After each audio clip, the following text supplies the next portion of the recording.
Hey, CJN podcast listeners, Michael Freeman here, executive producer. I wanted to share that the CJN has earned 6 Simon Rock Hour Awards this month, the Jewish Pulitzers, as some folks call them. We took home awards for magazine writing and design, and for feature stories on a Holocaust music project, BDS on Canadian campuses, and 4 women who discovered they were sisters in their golden years, thanks to 23andMe.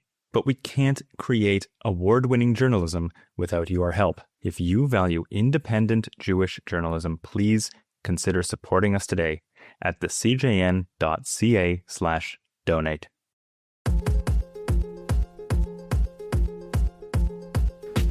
Do you need to believe in anything to be Jewish? Does one's beliefs need to go hand in hand with what your community believes? There's a new Israeli show that depicts Haredi Jews who lead dual lives, with their lack of beliefs lurking beneath their outward appearance and communal roles. The show is fictional, but speaks to a very real phenomenon. Matthew's away this week, so Yedida and I get into questions of how prevalent this has been historically, and whether the distinction between belief and practice serves Judaism well or not. I'm Avi Feingold, and along with Yedida Eisestat, we are not in heaven.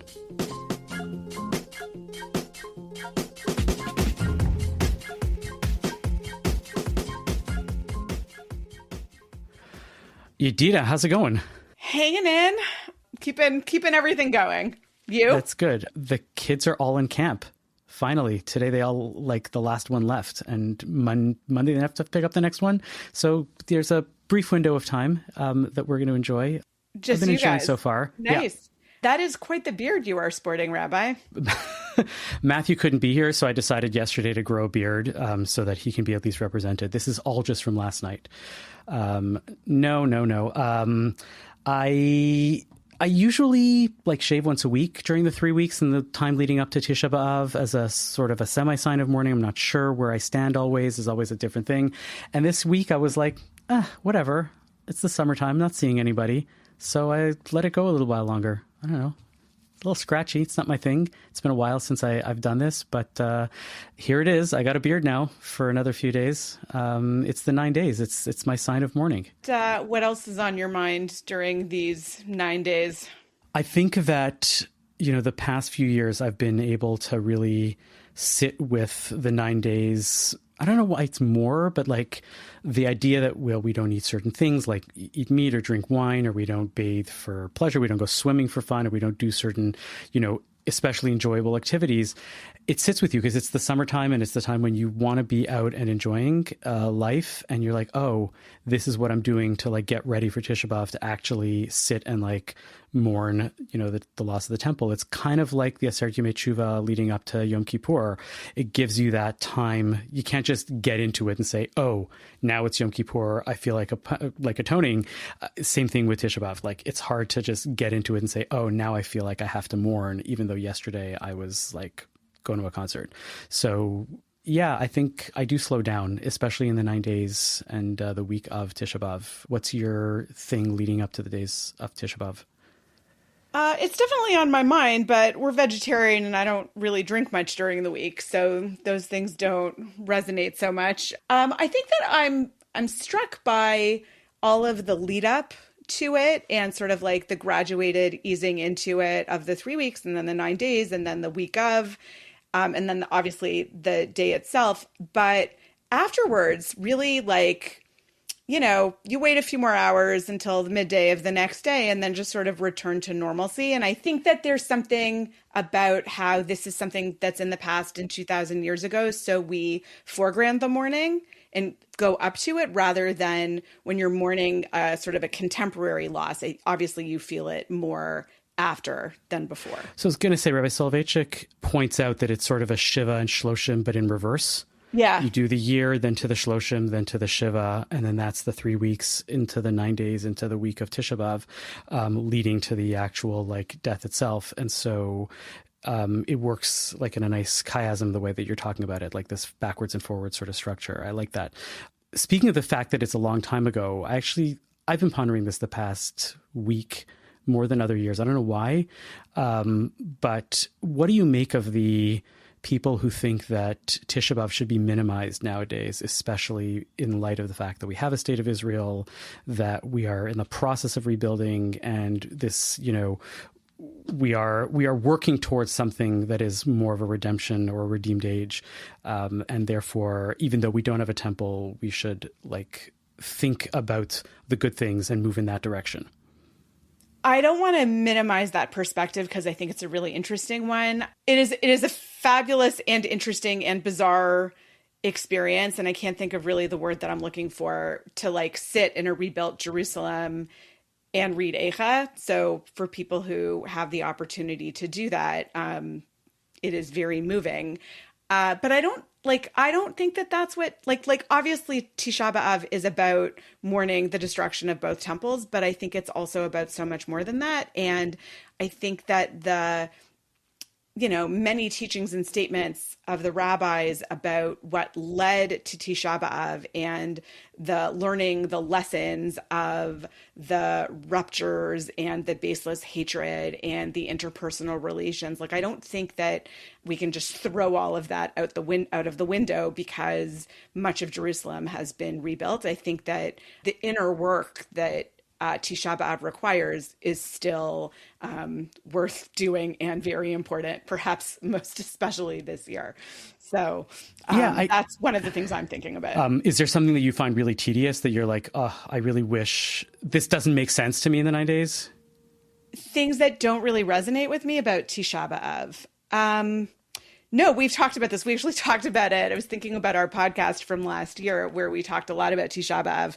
I am a Jewish historian. I remember this. I'm a midrashist. I love Tisha B'Av. I don't love the migraine and the caffeine withdrawal and the, hunger, but the sitting with, the many commentaries and teachings that have layered upon Eicha and the historical interpretations and the keynote and the poetry and the sad singing. No, I love all of that. When you're in a great Yom Kippur davening, whether or not you especially believe or identify, when you allow yourself to get caught up in that moment, you have, you can have a spiritual experience. And obviously it's harder to come by that in Washington, D.C., in my local synagogue, which does a great job of Tisha B'Av, but it's never the same as being in camp. Camp does Tisha B'Av better than any city can. Yeah. Was that your good way to give me a seg into our main topic, talking about belief? Yeah. So let's get to our main topic right after this.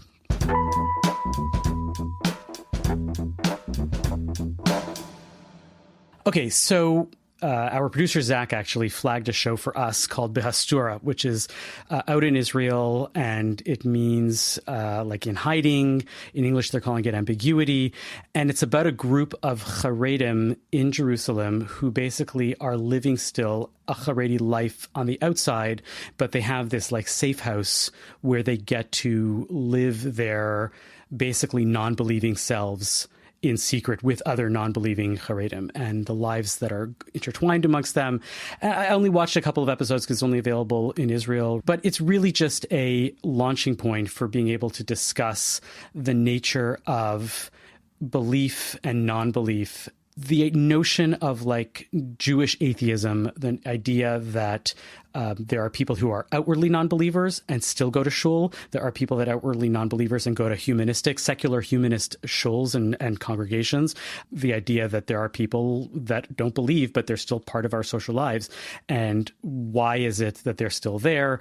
Why do we accept them? We don't often know that they're there, but we don't ask questions about your belief systems, and how that functions in our contemporary Jewish society or in contemporary religious society in general, because I think that this is something that all religions in today's day and age deal with. I guess the first question that I want to be able to then ask, or at least just open up to Yedito, I was just thinking to myself, what do you make of this phenomenon first, at least with the Haredi world, where you have people who don't believe, but still are part of the community?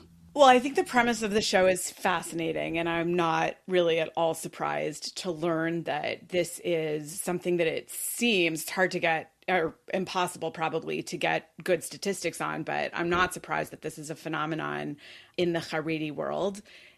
Though, if there were any segment of Judaism where, I would have hoped that there would be real deep faith, it would have been there. But the Judaism space that I inhabit, let's call it, liberal observant Judaism, and, further to the left on the religious spectrum, like, doesn't really deeply engage with these questions of faith and belief and what required beliefs are, which I think is also like an interesting thing to observe.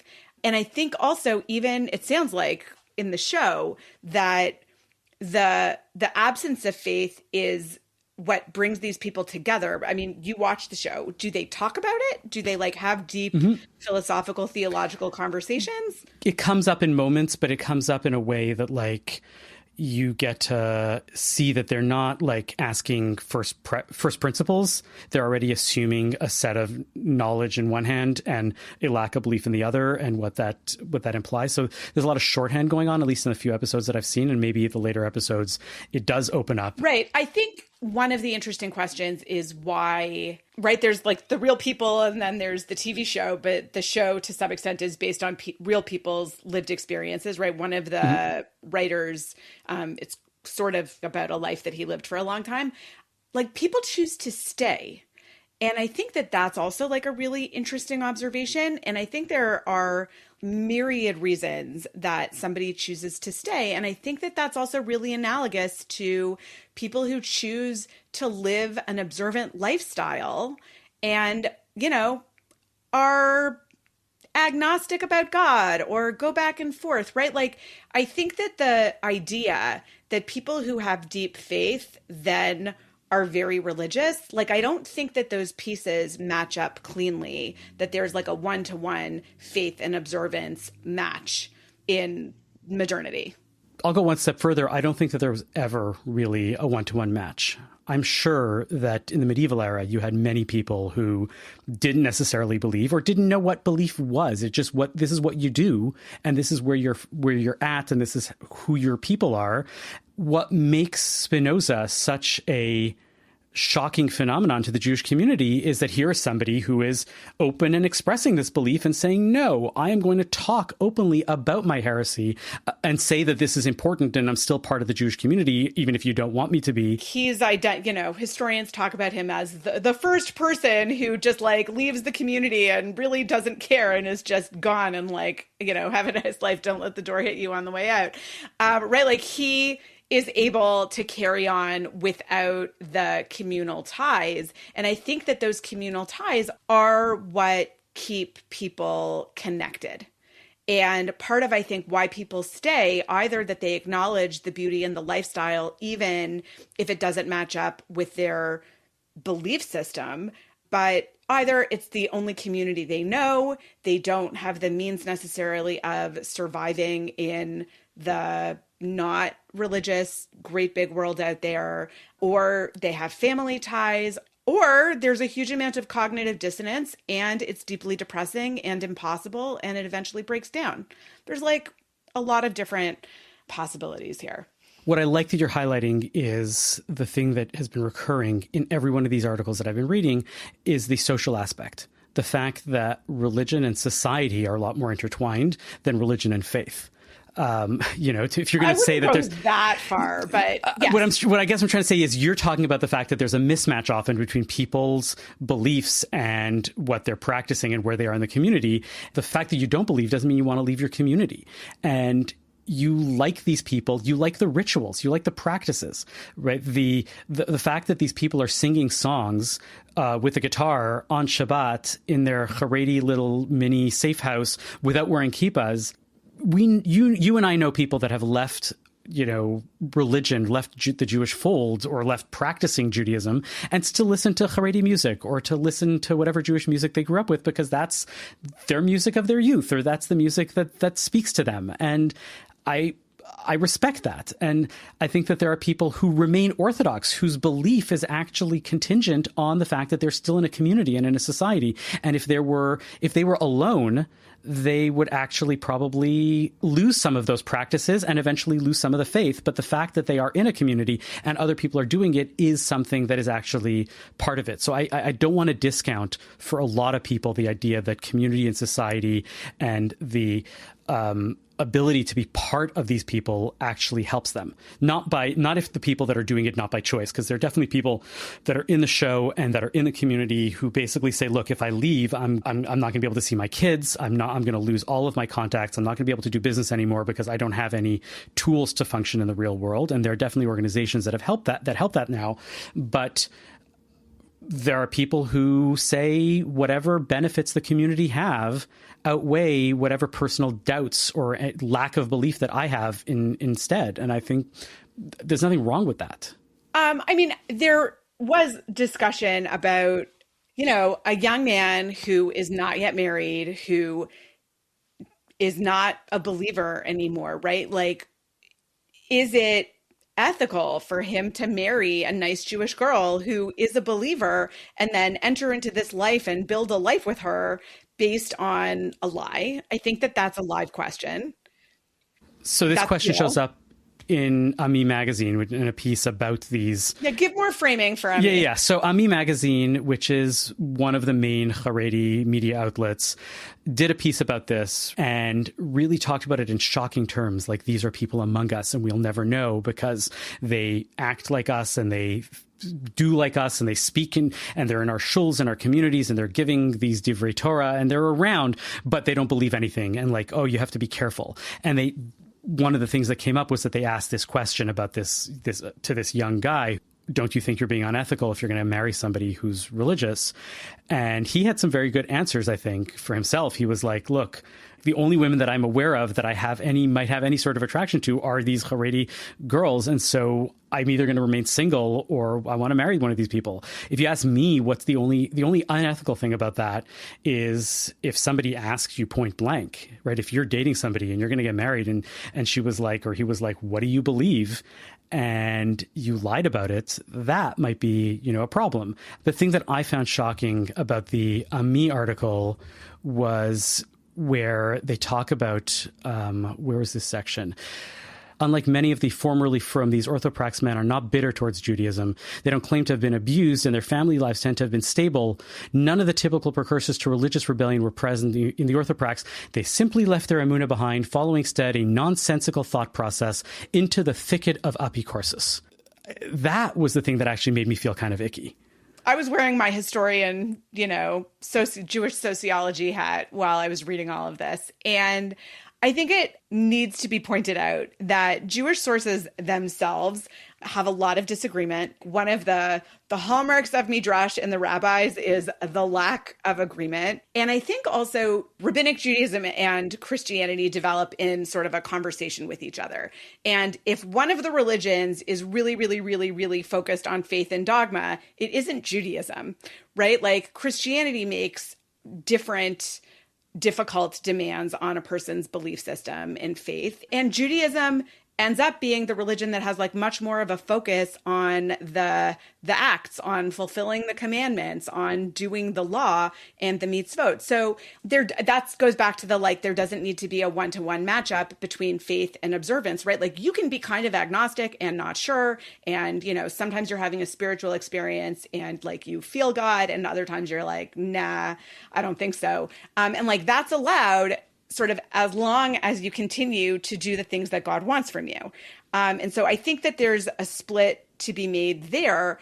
And the 13 principles of faith that are, Maimonides' 13 principles of faith in the 12th century are in some ways like a phenomenon that develops because Christian dogma also is firming up around the same time. So you must believe this is always in a way like a response to the outside infiltration and lack of faith. And also Maimonides also wrote the Guide for the Perplexed, which deals exactly with these questions of the relationship between philosophy, which is like code for knowledge and reason, and faith, and what happens when those two don't match up.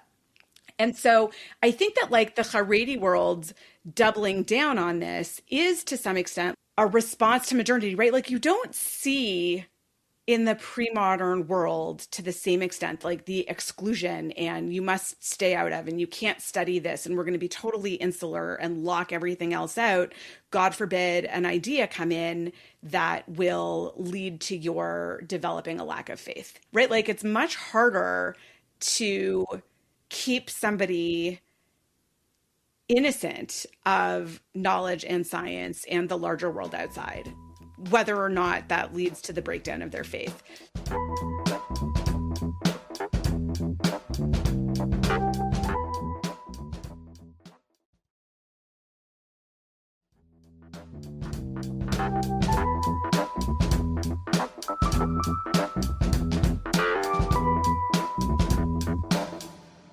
The way that I read the Ami magazine is that to the author of this piece, these people who are ex-Haredi, but they're not even ex-Haredi, they're in the Haredi community, it's fundamentally a different thing. What they are saying to themselves is like, yeah, I don't believe anymore, and that is fine, but I can't give up everything else. And instead of the Haredi community saying to themselves, well, at least it's better, they're actually out there, they see it as the most insidious thing that can possibly happen, and that you don't know what your neighbor believes, and it could be, you know, the scariest thing that you're living next to a heretic and you'll never know. Right. I mean, it's almost an advocacy piece for the thought police, but I think that even the writing of this piece like sets down a boundary, right? Like the person who already is questioning could read this piece and be like, oh, I need to stop having those thoughts, or already sees themselves on the other side. And I think it serves as a boundary marker. And that's got to be really hard for people who are struggling with that. I know personally, like when I was first exposed to the documentary hypothesis and, you know, alternative theories as to where the Torah comes from other than Sinai, I was, you know, I was in university, I was studying history, I was taking one of the courses that was on, you know, Toronto's, the JEPS, the Jewish Education Program's list of courses that religious kids should not take, with a professor that religious kids should not study with. And there was a list? Probably, oh yeah, there was a list. Oh my God, I had no idea. I want to see this list. That's like my course syllabus. I think for me, it was like a guide of all the classes that I should take and people I should study with. But I was really shaken, and it made me more curious and want to ask more questions. But I think that for me personally, like a Judaism that made space for that, and people who engaged my questions and would think with me and answer those questions, like that's part of what allowed me to find my way and like stay observant and stay within the community. Because also like I live in a community where you can be observant and not have perfect faith. I remember taking Bible, like it wasn't 101, it was a graduate course at University of Chicago, and the professor had just gotten a PhD from a Christian university. And he was at University of Chicago. And I remember having a brief conversation with him. I said, look, I know it's not appropriate, but you're clearly observant. I'm observant in a different way. How do you approach it? And he gave me the answer in one line. He goes, I think God can speak in multiple voices. That doesn't mean that I can't tease them apart, even down to the level that Richard Elliott Friedman is going to go and show. And like in a single verse, there are multiple voices. He goes, that's okay, right? God has a reason for being able to like speak in this voice here and that voice there. I was like, oh, okay, that works. But I don't think that that has ever been like a problem to my faith. And I think that the healthy engaging with these questions actually helps more people than harms.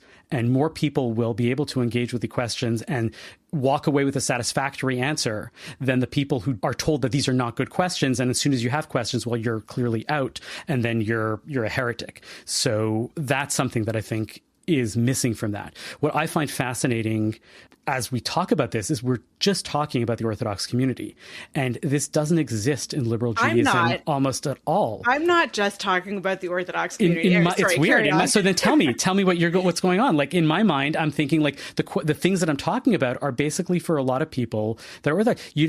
I was thinking to myself, like, probably don't have a lot of Reform Jews who are going to services, yet they internally don't talk about the fact fact that they have a lack of faith, they just stop going to services, or they go and they talk about it openly and they say, yeah, I don't really believe this stuff, but I think the community's great. And they're able to not wrestle with it and grapple and struggle. It's, yeah, this is who I am. This is what I do. And I move on. Well, so religion in general, in theory, we're countering that. And this gets back to the conversations we've been having about whether or not Judaism is a religion or a culture. But like, let's posit that it's a religion and that religion demands faith in God.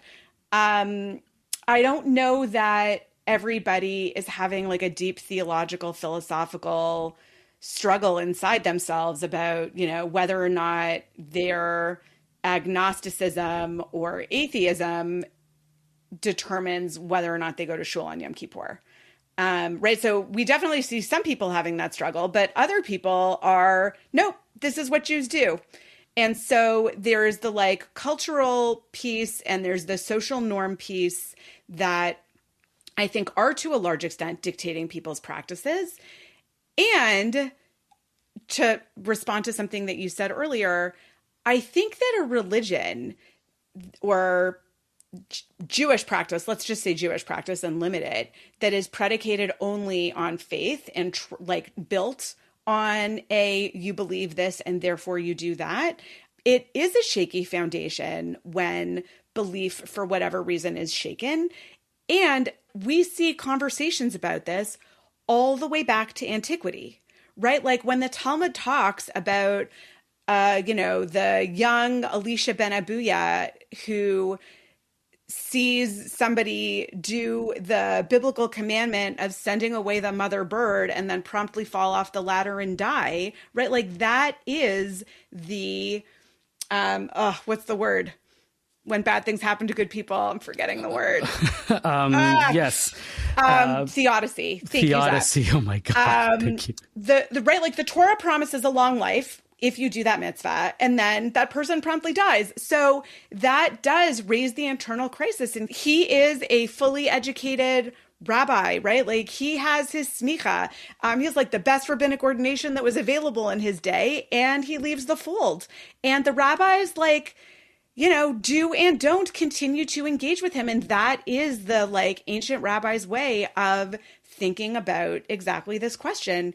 And, he leaves and he's gone, but there's still respect for the Torah knowledge that he has. And he's still conversant in the cultural practices.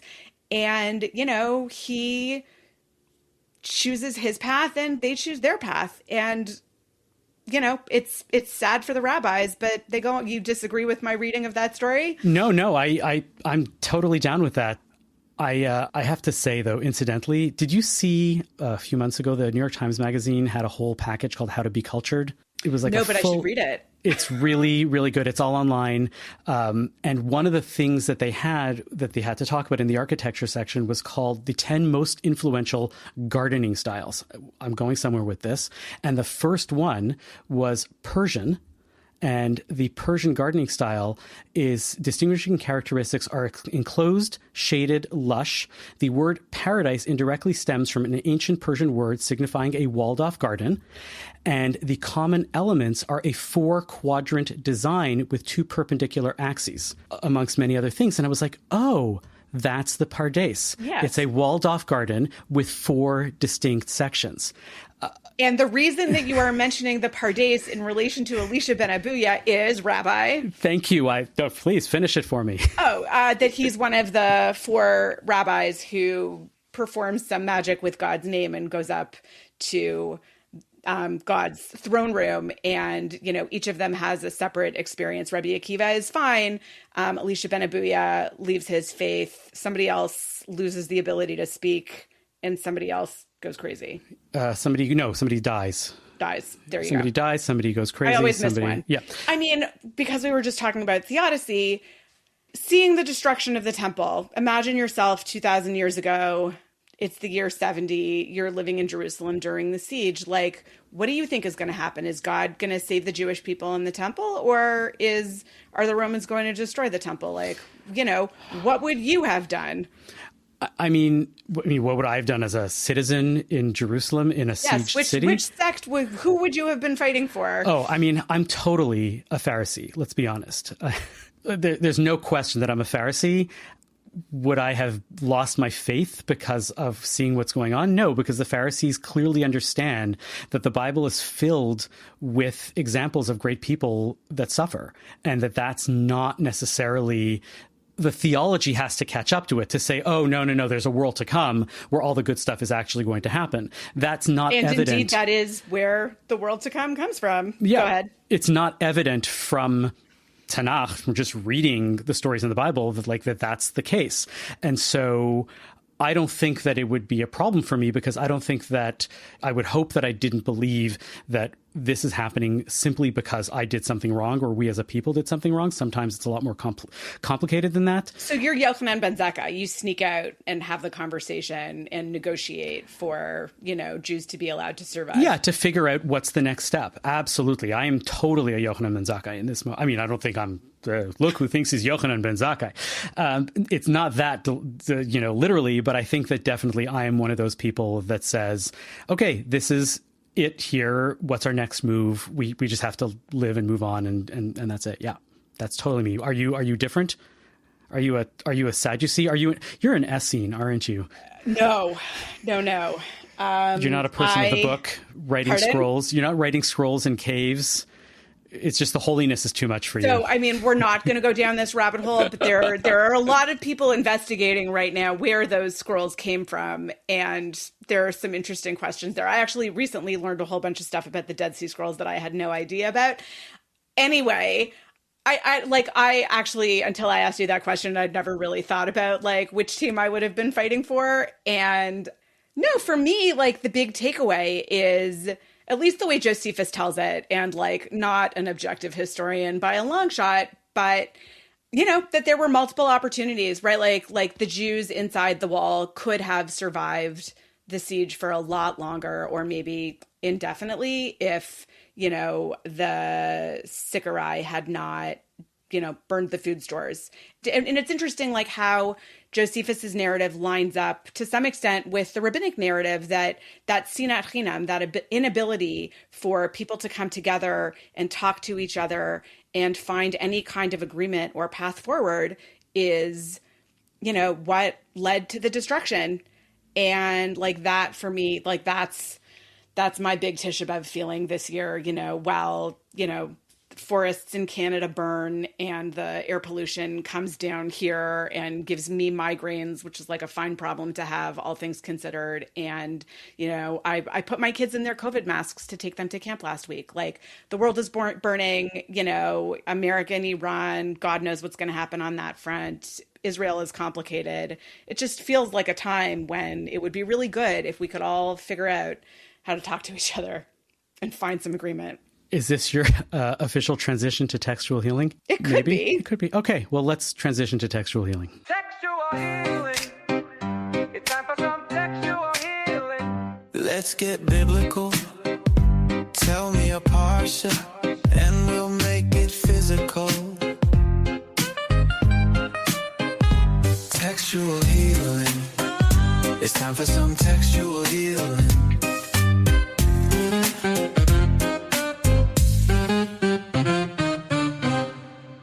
All right, Yedida, what do you have for us? Okay, so we've very much already established in this taping that I'm a Tisha B'Av Jew, and that while I was an undergrad, I did not fully appreciate Josephus, but over the last decade of my life, Josephus and I have developed a better working relationship. I want to talk today about a text that comes up in the end of the book of Deuteronomy, in the curses that come at the end of the law. That is... So you're not sticking with the Parsha, which is Vayet Chanan. I'm not. No, you guys gave me permission to talk about Tisha B'Av. No, it's totally fine. I'm kidding. Just giving people the framing. So thank you. So in Deuteronomy 28:57, in the curses, I think that basically the Torah is imagining the worst thing that it could possibly imagine, which is that a woman who is starving as the result of something terrible going on around her, war, siege, famine, will eat her child. And then that gets picked up in Eicha, in the Book of Lamentations, that describes the destruction of the temple. And like, you know, I knew this was terrible, right? Like you read this and you know it's terrible and it's like the worst thing that anybody can imagine. It hits differently when you have your own kids. It's part of the curses in Devarim, and they're realized in Eicha in chapter 3, where it's mentioned as a thing that happened in the midst of the siege.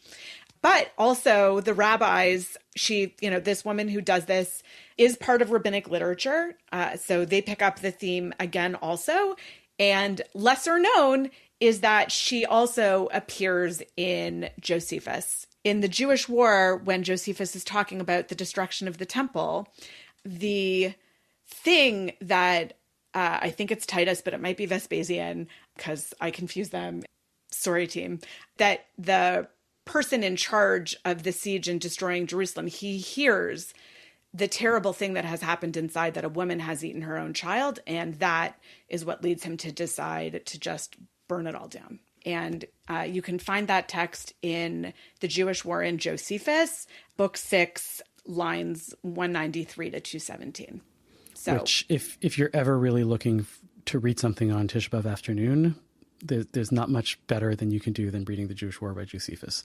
Okay, fine. You opened this up for me to give a plug. And maybe we'll even link this in the show notes. There's a historical narrative guide to the first Jewish revolt, all of what leads up to the destruction of Jerusalem, and then also the descriptions of the burning and sack of Jerusalem, which is also terrible, in the ancient historical sources in the Posen Library. And it also has linked all of those passages from Josephus for people who would like that in one place. Avi, okay. What about you? I'm going to go towards the Nechama, Parshat Va'etchanan. Happens to be my bar mitzvah portion. This is not the speech that I gave at my bar mitzvah.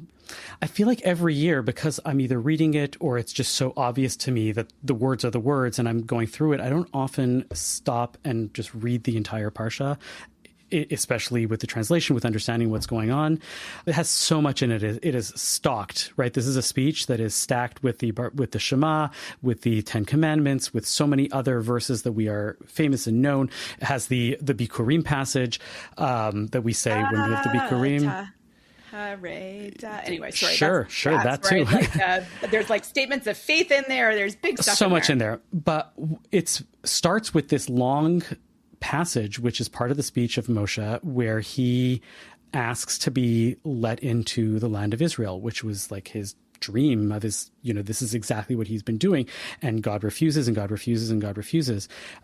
And one of the things that struck me this time, partially because somebody clued me into this, but I was like, oh, nowhere else, and especially not here, does Moshe ever ask for forgiveness for the thing that he ostensibly is being punished for his sin. He never goes and says, I did this thing, I'm sorry, I really shouldn't have done it, let me into the land of Israel. He just blames everybody else. And he blames the Israelites. He sometimes blames God. Like, it's just so fascinating, the inability for some people sometimes to recognize their sin, to say, oh, I did this and I did wrong. There's so much equivocating always. There's so much blaming of others. There's so much of the pointing of fingers and not pointing at yourself and saying, I made a mistake. And I wonder what would happen if that had actually happened from Moshe, if Moshe had said, you're right, I'm sorry, I'm doing tshuva, please let me into the land of Israel. Instead, God refuses. And the refusal, I don't often see as a refusal, because I really like, and this is the final button on this, I really like the line of Jonathan Sacks, who says that God answers all of our prayers. Sometimes the answer is just no. Moshe has to learn that lesson the hard way and to say, no, my tefillot are being answered. And the answer is just, no, that's it. Thank you. Matthew, we miss you. Please come back. We'll see you next time in 2 weeks.